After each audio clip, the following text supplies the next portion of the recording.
Pak Benar. Di sini Pak. Iya. Boleh majuan. Pak, kita foto dulu Pak. Boleh foto dulu. Boleh Pak. foto dulu, nanti Wawancara, Pak. bisa tunjukin ininya. Terimanya. Terimanya.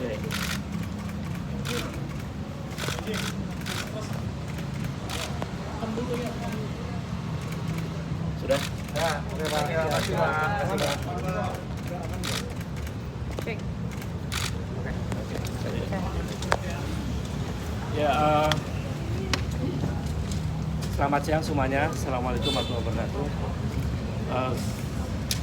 Kami dari Nuralisme 8 dan teman-teman semua, saya bersama teman-teman dari Rangkuti, Antonio Danar, ada Wakil Kamal dan Pranas Tejo, Nubo dan lain-lain.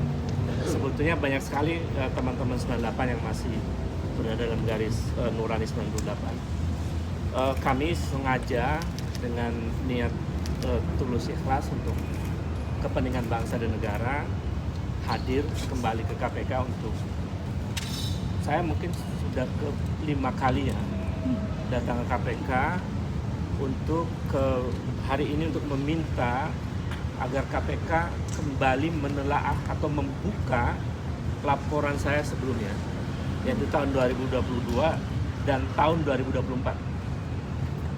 Karena tentang dugaan korupsi, kolusi nepotisme dan tindak pidana pencucian uang yang dilakukan oleh Joko Widodo dan keluarganya.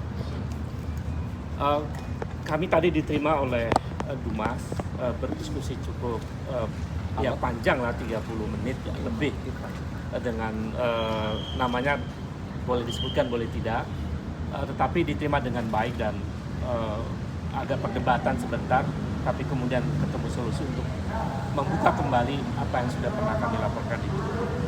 Kemudian kenapa kami datang kembali ke sini? Karena ada konfirmasi yang cukup kuat dari laporan OCCRP itu. Jadi sebetulnya laporan kami sebelumnya terkonfirmasi dengan rilis yang disampaikan oleh OCCRP.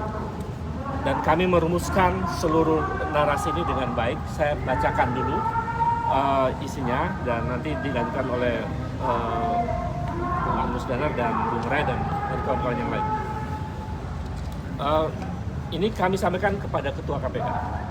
Perihalnya segera usut tuntas dugaan korupsi Saudara Joko Widodo dan keluarganya. Sebagaimana termaktub dalam Undang Dasar 45 bahwa setiap warga negara memiliki kedudukan yang sama dalam hukum dan pemerintahan sesuai dengan pasal 27 ayat 1 Undang Dasar 45. Atas dasar itu kami bermaksud mengingatkan kembali kepada KPK agar dalam penegakan hukum untuk memberantas korupsi tidak tebang pilih, tidak tumpul ke atas dan tajam ke bawah.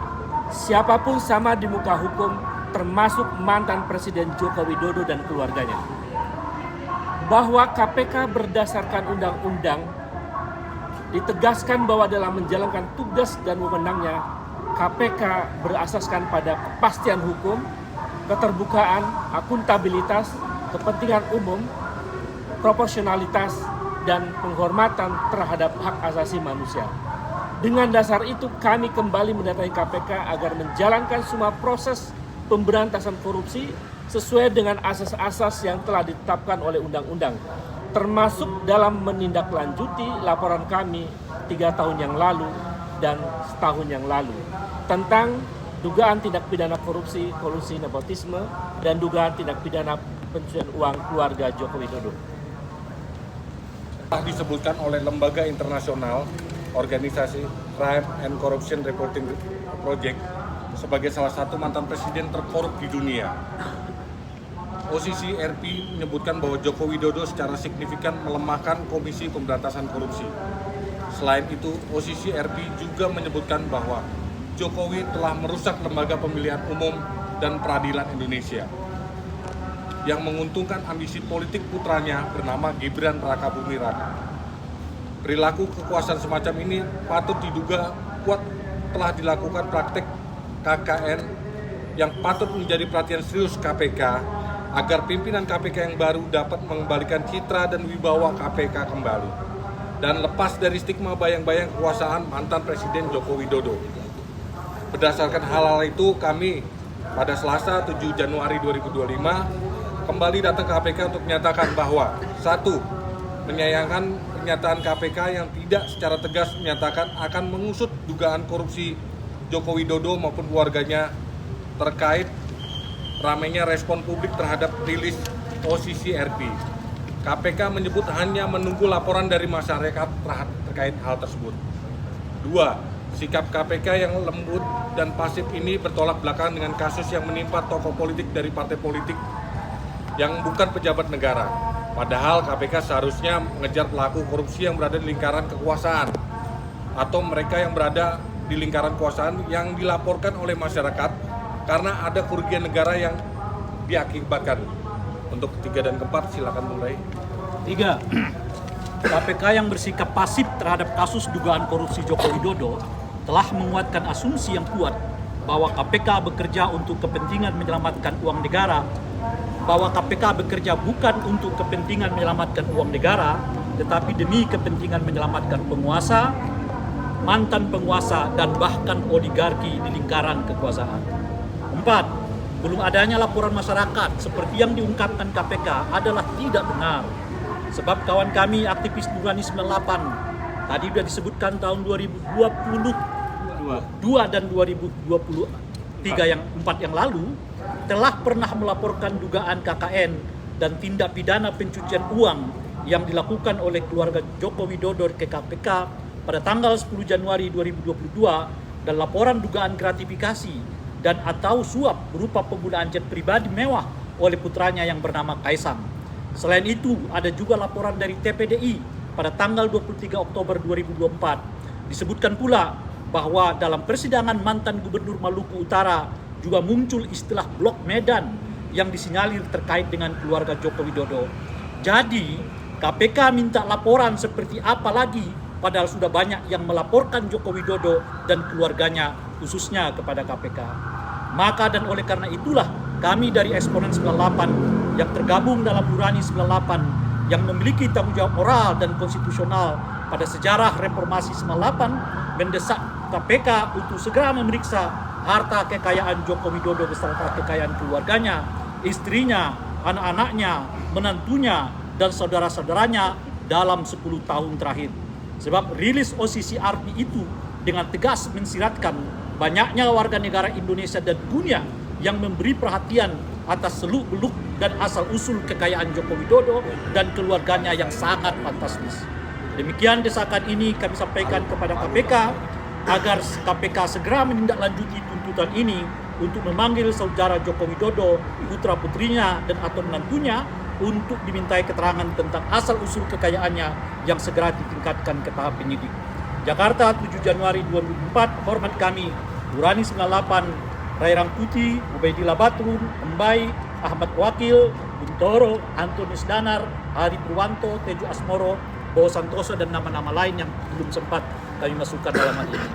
Terakhir yang kami sampaikan itu adalah adanya perdebatan soal mana buktinya, itu ditantang oleh Pak Jokowi pun juga ditantang oleh KPK.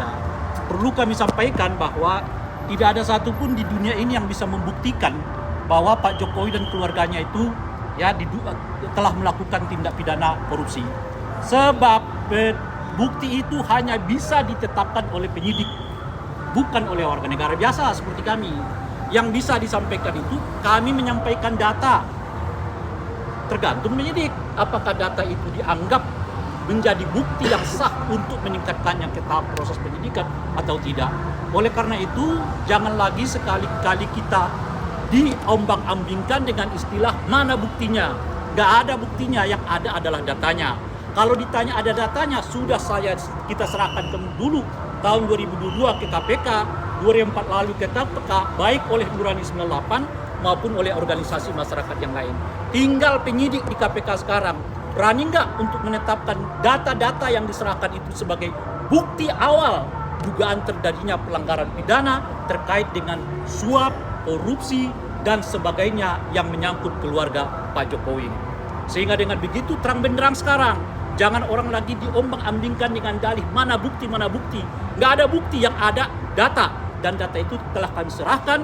Tinggal penyidik sekarang yang memiliki kewenangan untuk menentukan apakah data itu cukup untuk dinyatakan menindaklanjuti dalam proses hukum. Itu yang terakhir dari kami. Terima kasih. Dan terima kasih juga kami sampaikan kepada seluruh kawan-kawan media yang berkenan menghadiri ini. Ini semacam tantangan kepada KPK. Kalau kepada orang-orang yang berhubungan dengan lawan kekuasaan keras akan dikejar ke Antartika, tapi kalau kelihatan berhubungan dengan kawan sendiri cukup antar kita. Jangan sampai itu yang terjadi. Terima kasih. Assalamualaikum warahmatullahi wabarakatuh. Ya, saya tambahkan sudah disampaikan KPK baik 2 tahun lalu, setahun lalu dan tambah hari ini.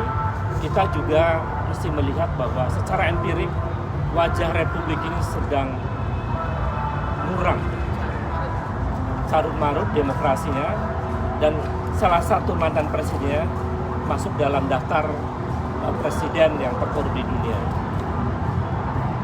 Tentu kita malu ya. Indonesia menjadi perbincangan dunia, dan disinilah KPK menjadi institusi yang dipertaruhkan. Apakah KPK akan berpihak pada kepentingan untuk memperbaiki keadaan Republik, atau justru KPK menjadi instrumen yang membuat wajah Republik makin buruk? Saya kira itu. Terima kasih. Kalau ada pertanyaan silakan. Kalau data yang dimaksud yang tadi bisa. Kalau data, kita ingin meminta kepada KPK untuk mengungkap kembali, menelaah kembali yang sudah pernah kami laporkan, baik tahun 2022 maupun 2024. Lalu kami sampaikan juga bahwa secara nyata di dunia ini, rilis OCCRP itu adalah bukti empirik untuk menjadi pintu KPK menelusuri itu. Kan kalimat yang sangat jelas di rilisnya OCCRP bahwa Saudara Joko Widodo telah melakukan tindakan yang menggambarkan perilaku korupsi itu. Melalui apa? Melalui proses-proses yang kemudian memudahkan anaknya untuk mempengaruhi peradilan di MK dan lain-lain. Itu sebetulnya pintu yang bisa menjadi instrumen KPK untuk bisa masuk membongkar yang bersangkutan. Tapi kan namanya di OCCRP itu kan udah dihilangkan, Pak. Kata siapa? Kata siapa? Nggak ada itu. Nah, Namanya itu tetap ada. Kalau kita lihat sekarang, ada 4 cara mereka untuk meredam isu ini. Pertama, dengan menyebut posisi API itu tidak kredibel. Kenyataannya sebaliknya kan. Kedua, mereka menyebut bahwa laporan itu nggak ada bukti. Kita udah mengatakan nggak akan ada bukti, yang ada data. Kan kira-kira gitu. Yang ketiga, mereka menyerang pribadi-pribadi dengan mengatakan itu pemecah belah bangsa. Bagaimana urusan kayak begitu kok jadi pemecah belah bangsa? Yang keempat, nah isu yang terakhir tuh, itu sudah di take down oleh OCCRP. Di mana ada take down-nya? Yang ada mereka mindahin dari berita utama ke berita yang lain. Itu kan biasa dalam dunia media kan. Dia tidak lagi berita utama mereka, sekarang berita dalam berita gitu loh kira-kira. Jadi berita tentang 5 nominator ya pemerintah korup itu tetap ada dalam berita Bashar al-Assad itu. Tapi itulah yang sekarang dikerjakan oleh buzzer-buzzer dengan 4 model yang saya sebutkan itu tadi, dan semuanya terbantahkan satu persatu. Nah sekarang mereka beralih ke soal bukti. Nggak ada bukti, yang ada data. Kalau terkait dengan data sudah dilaporkan. Data apa saja? Soal penambahan harta kekayaan yang signifikan, ya kan, dari keluarga Pak Jokowi dan sebagainya, termasuk di dalamnya sudah disampaikan di peradilan apa itu berkenaan dengan apa yang disebut dengan Blok Medan dan sebagainya.